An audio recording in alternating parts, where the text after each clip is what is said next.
Сейчас я вам покажу один из методов искусственного лесовосстановления. Это создание лесных культур вручную.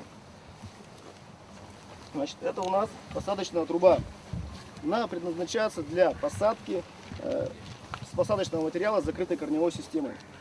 Значит, на данном отрезке 50-метровом, значит, есть уже разлинованные линии. Берем трубу, вставляем в линию, нажимаем на рычаг, он раздвигает землю, отпускаем сеянец, достаем, сеянец находится на месте. Щелкаем, закрывается. Чтобы сеянец был плотно прилегал к земле, нужно немножко притоптать. Это что касается посадочной трубы. Второй из способов — это создание лесных культур, значит, мечом Колесова. Где-то вот здесь, наверное, создадим.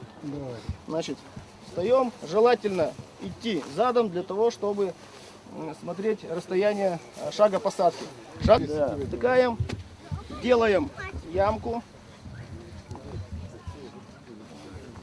достаем меч, получается ямка, значит, туда втыкаем сеянец. Так вот поправляем, чтобы не было загиба корневой системы. Вот так вот, раз.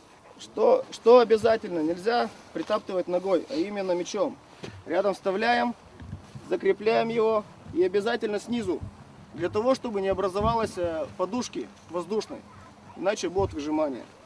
Такие же движения делаем, эту ямку убираем, делаем шаг назад, примерно 50 сантиметров и пошли.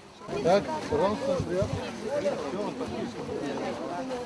Не, ну тут пара может сказать, что вот. Так, эти-то пробитые, это уже... Так, кто тут сделал? Прям по ним? По ним еще. Да. Сам вставляй, чтобы полегче было. О, вот так. Да.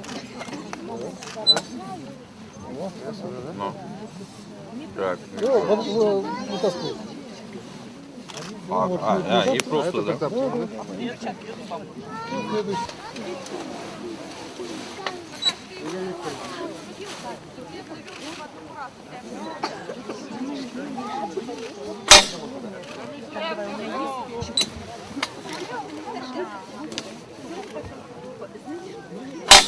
С мечом этим.